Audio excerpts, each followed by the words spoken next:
Hai, saya El, dan ini adalah Talk Komputer episode ke-74, peringatan darurat hingga DPR diretas.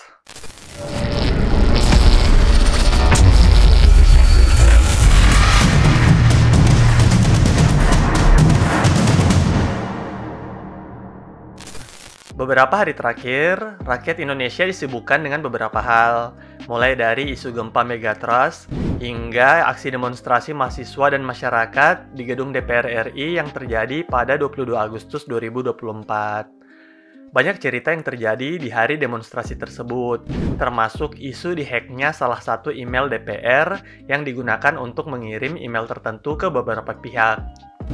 Karena sebagian besar penonton PC komputer hanya menghuni Instagram dan TikTok, bisa jadi keramaian ini tidak sampai menyentuh kalian. Oleh karena itu, saya akan coba merangkum keramaiannya, terutama yang terjadi di Twitter. Pembahasan video ini sendiri hanya akan berfokus ke beberapa hal. Pertama, cerita di balik tulisan peringatan darurat dengan background biru yang banyak dibagikan di sosial media. Kedua, demonstrasi di gedung DPR RI dilihat dari kacamata pengguna Twitter. Ketiga, kebenaran di balik email DPR RI yang dihack dan mengirimkan email menentang DPR itu sendiri. Hingga yang terakhir, apa yang bisa kita lakukan sebagai netizen dalam menanggapi hal ini. Oke, mari kita bahas.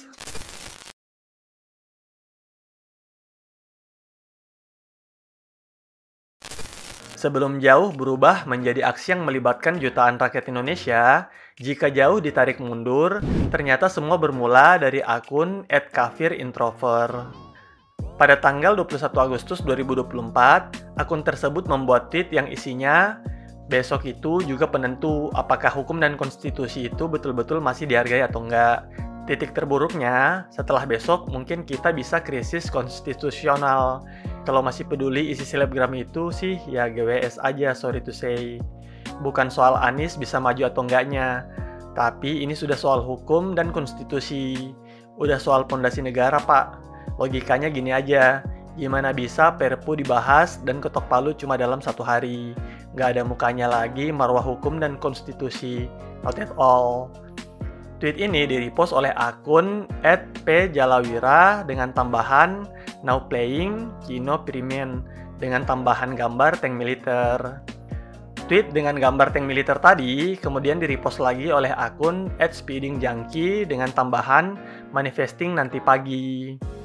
Tweet ini di-repost kembali oleh akun @pjalawira dengan tambahan "Perhatian kepada seluruh rakyat Indonesia. Saat ini sedang terjadi krisis konstitusional di negara kita. Pada hari ini, 21 Agustus 2024, pihak militer telah bergerak untuk menduduki sejumlah gedung-gedung lembaga negara, termasuk kantor-kantor pemerintahan utama." Dengan tambahan gambar 5 anggota TNI dengan perlengkapan pelindung berjalan menuju istana. Rentetan balasan tweet ini akhirnya ditegaskan yang bersangkutan hanya sebagai candaan saja. Tweet inilah yang diposting ulang oleh akun @budibukanintel dengan gambar berlatar belakang biru tua bertuliskan peringatan darurat, diikuti logo Garuda. Ia kemudian melanjutkan tweet tersebut dengan tambahan, "Ini tweet bercandaan aja, jangan dianggap serius." Diteruskan lagi, "Bangsat, rame lagi bangsat." Jujur saja, sampai di bagian ini saya langsung tertawa. Saya tidak menduga segalanya bermula dari rentetan candaan sosial media. Saya yakin saat ini pemilik akun @budibukanintel yang juga seorang wibu mulai merenung. Jangan-jangan dirinya memang memiliki kekuatan tersembunyi, seperti pemeran-pemeran utama anime tontonannya. Jangan-jangan saya adalah Lulus, atau mungkin Ayano Koji. Lanjut.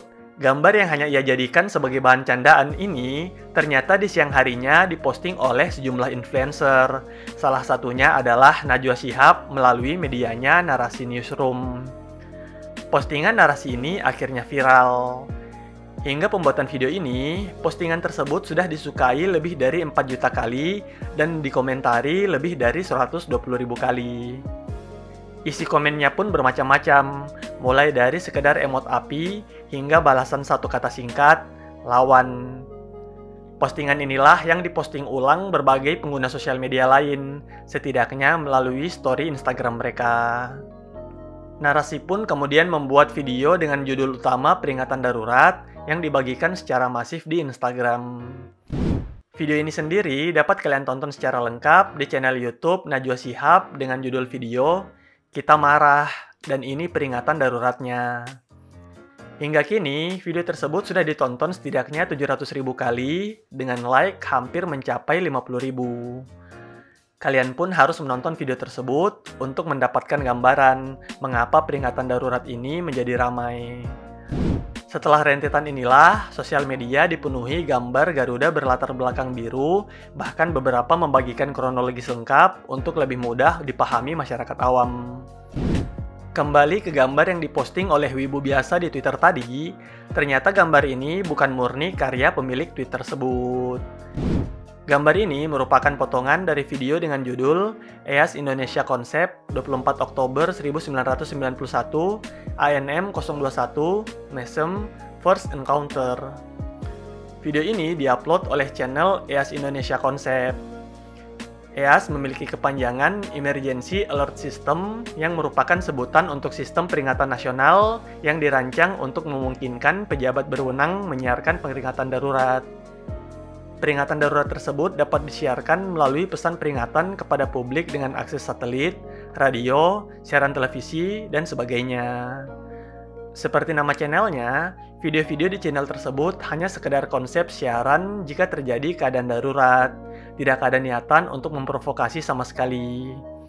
Namun pemilik channel tersebut pasti tidak menduga bahwa video yang ia buat hampir 2 tahun lalu menjadi titik awal pergerakan yang sangat besar. Penyebaran Garuda berlatar belakang biru ini bahkan tidak hanya sekedar di sosial media. Beberapa artis menggunakannya lebih jauh sebagai visual saat sedang manggung.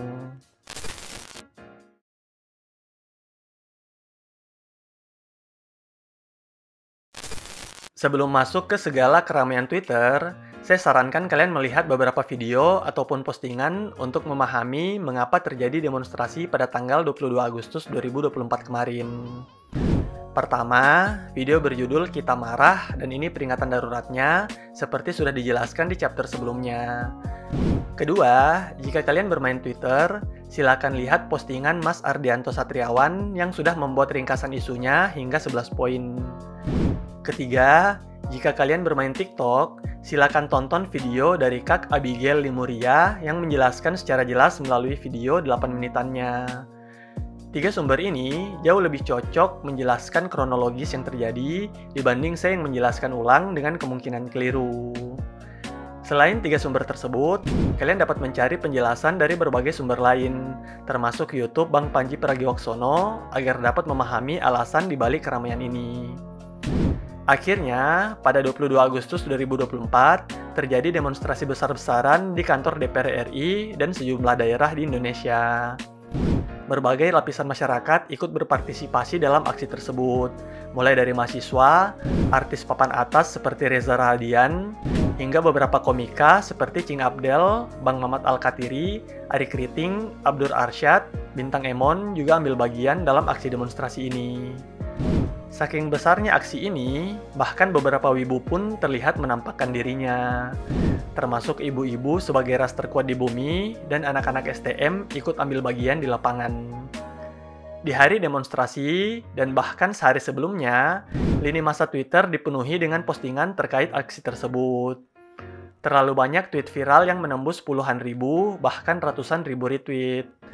Sebut saja postingan Panji Pragiwaksono yang menembus 85.000 retweet dan lebih dari 200.000 likes. Tweet akun Dini Kopi 13 yang membagikan strategi digital untuk hari demonstrasi yang mendapat 34.000 retweet dan 71.000 likes. Tweet rangkuman kronologis versi akun @diresbabe yang menembus 125.000 retweet dan 275.000 likes. Gambar peringatan darurat yang diupload akun Twitter Mata Najwa menembus 138.000 retweet dan 248.000 likes, hingga tweet ringkasan isu milik Ardianto Satriawan yang menembus 150.000 retweet dan 196.000 likes. Postingan-postingan dengan retweet puluhan ribu bahkan ratusan ribu ini seharusnya tercatat dalam sejarah. Sebab saya pribadi belum pernah menemukan kejadian serupa di masa lampau sejak sosial media mulai ramai digunakan khususnya oleh masyarakat Indonesia. terlebih pembahasannya terkait isu di negeri sendiri.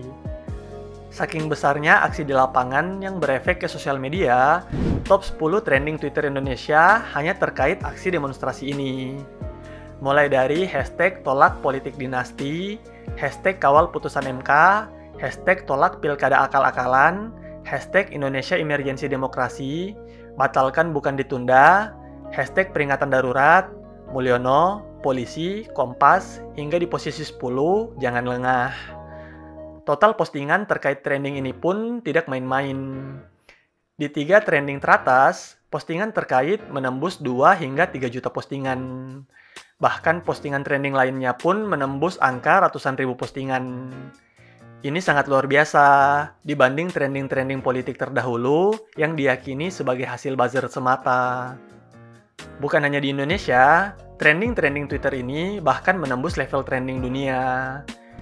Hashtag tolak politik dinasti, hashtag tolak pilkada akal-akalan, hashtag kawal putusan MK, hashtag batalkan bukan ditunda, sempat menjadi posisi teratas trending dunia selama beberapa jam. Trending ini bahkan mengalahkan trending-trending lain, termasuk hashtag JJK 267 yang merujuk pada Jujutsu Kaisen chapter 267, hingga trending-trending K-pop lain yang biasa menguasai trending dunia. Terlebih jika membandingkan angka trending Indonesia dengan yang lain, angkanya sungguh sangat jauh. Trending-trending teratas kita yang menembus jutaan postingan hanya diikuti dengan postingan puluhan ribu di belahan dunia lain, dengan segelintir yang mencapai 100 hingga 200-an ribu. Hingga kini, trending di Twitter Indonesia kebanyakan masih dikuasai isu ini, dan entah akan berlangsung hingga kapan.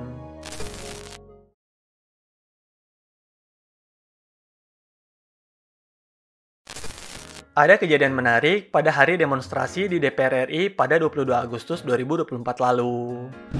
Beredar postingan yang menyebutkan bahwa email DPR RI dihack dan mengirim pesan yang isinya dinilai ikut mengkritik DPR itu sendiri.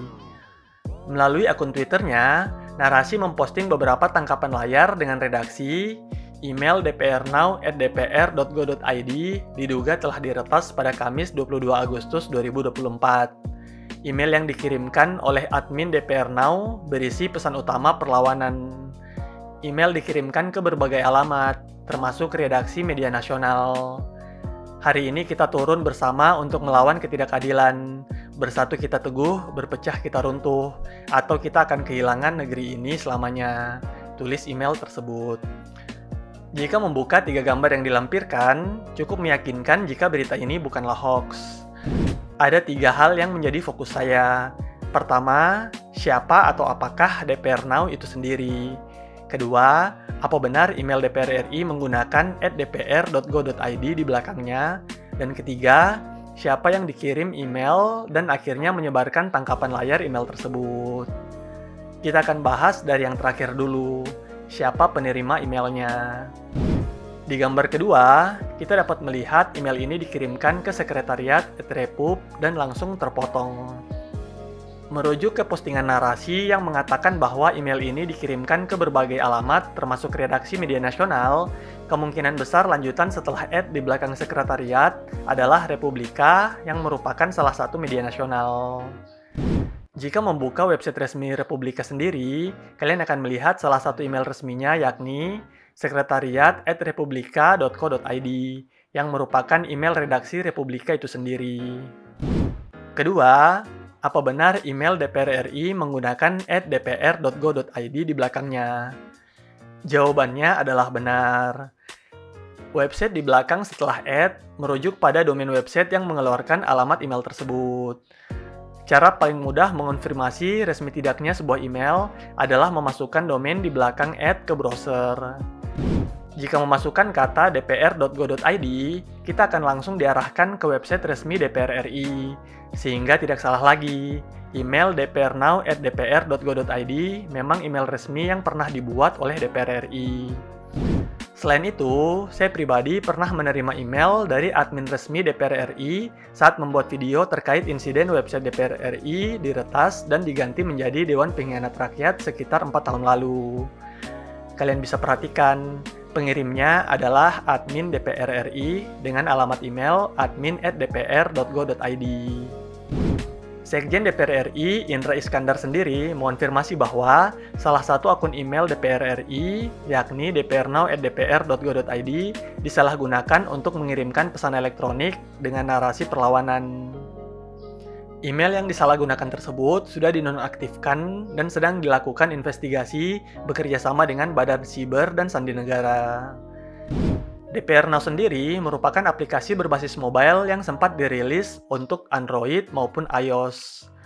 Tujuannya adalah menjadi sarana bagi masyarakat untuk mengajukan pengaduan dan aspirasi terkait dengan DPR RI. Aplikasi ini sendiri, jika dicari, sudah tidak dapat ditemukan di Play Store. Instagram resmi DPR Now sendiri terakhir aktif membuat postingan 4,5 tahun lalu. Dan jika kita sudah pernah menginstal aplikasi tersebut, apabila kita coba daftar ataupun masuk ke akun kita, hanya muncul peringatan koneksi terputus. Pastikan Anda memiliki koneksi internet, yang artinya servernya sudah tidak aktif. Dengan demikian, dapat disimpulkan DPR Now adalah proyek lama milik DPR RI yang sudah tidak berjalan lagi saat ini. Namun email milik DPR Now masih terdaftar di DPR RI dan disalahgunakan untuk mengirim email yang akhirnya viral tadi. Kurang lebih, demikianlah pembahasan terkait peringatan darurat hingga email DPR RI dihack. Sekali lagi saya sarankan kepada kalian, jika ada keramaian di sosial media, biasakanlah untuk mencari tahu dari berbagai sumber. Jangan cuek dan berpikir hal tersebut tidak ada hubungannya dengan hidup kita. Setidaknya cari tahu dulu, setelah paham, barulah memutuskan langkah selanjutnya. Jika memang kalian merasa harus ikut ambil bagian, bisa dilakukan dengan berbagai cara. Selain turun ke jalan, bisa juga dengan membuat konten edukasi seperti Kak Abigail tadi, atau bahkan sekedar repost di Instagram Story, itu sudah lebih dari cukup. Meski tidak berpengaruh dalam skala besar, setidaknya bisa membangkitkan kepedulian di lingkungan terdekat kita. Terus berjuang teman-teman mahasiswa dan lapisan masyarakat yang menyuarakan aspirasinya langsung mewakili kami. Semoga Tuhan senantiasa melindungi kita semua. Amin. Sekian Telkomputer episode kali ini. Sampai jumpa di episode berikutnya. Bye.